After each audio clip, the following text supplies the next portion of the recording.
Ajrimlar ko'rsatkichining ortib borishi jamiyatdagi dolzarb ijtimoiy masalalardan biriga aylanmoqda. Mutaxassislar bu holatni iqtisodiy bosim, oilaviy mas'uliyatga tayyor emaslik, ma'naviy bo'shliq va yoshlar orasida hayotiy tajribaning yetishmasligi bilan izohlashmoqda. Oila va gender ilmiy tadqiqot instituti hamda statistika agentligi tomonidan e'lon qilingan navbatdagi tahlillar mavzuga oid muhim raqamlarni ochiqladi. Navbatdagi lavhamiz shu haqda.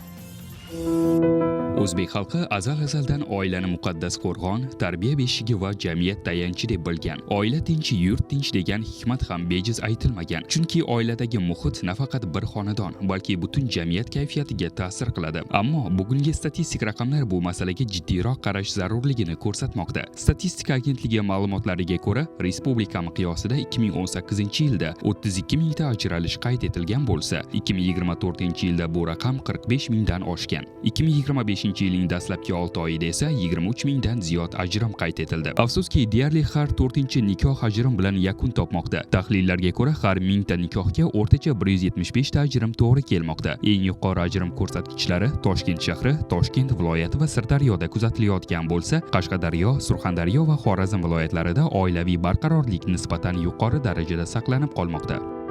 2026-yil 3977 ta nikoh qayd qilindi. Nikohdan ajralganlik masalasi esa 2026-yil 799 ta. Bu holatga keladigan bo'lsak, 2025-yilgi holat bilan taqqoslaydigan bo'lsak, nikohni qayd qilish masalasi 4241 ta nikoh qayd qilingan. Ya'ni bu degani o'tgan yilga nisbatan biroz kamayish bo'lgan. Ya'ni bu 261 taga kam. Ajralganlik masalasiga keladigan bo'lsak, bu 2025-yil 745 ta. Ya'ni bu yil o'tgan yilga nisbatan ajrim masalasi yana 54 taga ko'paygan. Oila muqaddas qo'rg'on deb har bir so'zimizda bot-bot aytamiz, lekin shunga qaramasdan bugun bizning vazifa nuqtai nazarimizdan ham tahlil qilganimizda oilaviy ajrimlar soni oshib ketyapti. Ularni tahlil qilganimizda aynan 1 yildan 5 yilgacha bo'lgan yosh oilalar o'rtasida o'sha ajrimlarning soni ko'payib ketayotganligini guvohi bo'lyapmiz.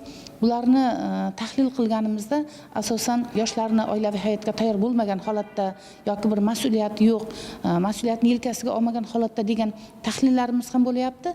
Mana shu 4 oylikni oladigan bo'lsak, viloyatimiz bo'yicha Sariosiyo tumanida eng ko'p yuqori ajrimlar soni kelib chiqyapti. Bu haqiqatdan ham bugun bolalarimizda oilaning yukini ola oladigan huquqiy bilim yo'qligidan ham mana shu oilalar ajrim bo'lib ketyapti. Undan keyin 3-4 shaxsning aralashuvi, ajrimlarning oldini olish bo'yicha bizda targ'ibot kam.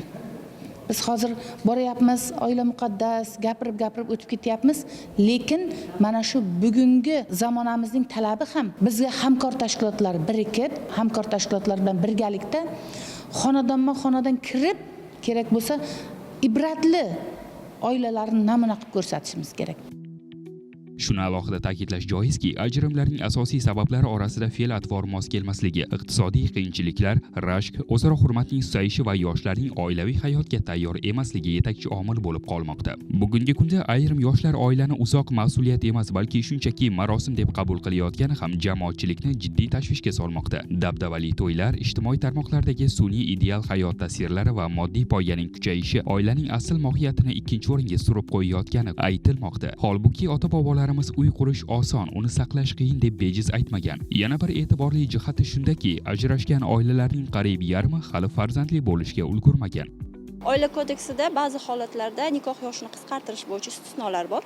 Prezidentimiz mana shu yil 3-martdagi PF33-sonli farmoni bilan ushbu holatlarda, istisno holatlarda nikoh yoshini qisqartirishda aynan qaysi holatlarda bo'lish bo'yicha ham umumiy qoidalar ishlab chiqilish bo'yicha ko'rsatmalar berildi. Shuningdek, bu borada biz taraflarga nikoh shartnomasi tuzilishi va uning afzalliklari borasida ham huquqiy tushuntirishlar beramiz. Sababi nikoh shartnomasining o'zi asosiy sharti bu ixtiyoriylik. Nikoh shartnomasining bekor qilinishi taraflarning o'zaro ixtiyoriyligi asosida bekor qilinishi mumkin yoki bo'lmasa o'sha ajrim qayd etilgandan boshlab nikoh shartnomasini ham bekor qilish talablari ko'zda tutiladi.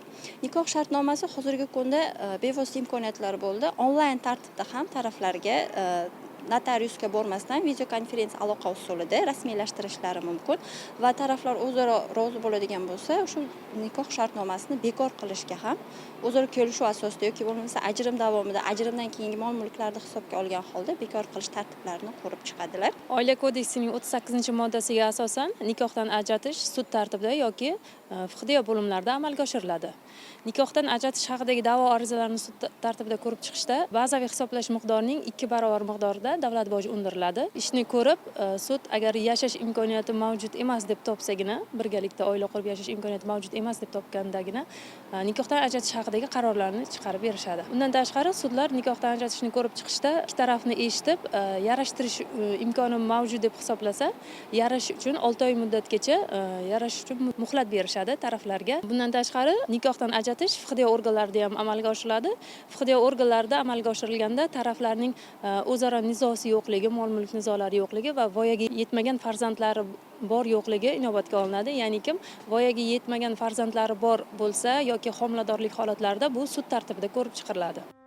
Muxtasar aytganda, ayni paytda o'rtacha nikoh davomiyligi 10 yil atrofida ekani, bu raqamlar ham oilalardagi muammolar vaqti o'tishi bilan chuqurlashayotganini ko'rsatmoqda. Achinarlisi, statistika ortida shunchaki raqamlar emas, inson taqdiri, bolalar tarbiyasi va jamiyat kelajagi turibdi. Bugunning asosiy masalasi to'y qilishda emas, balki mustahkam oilalarni saqlab qolishdan iboratdir.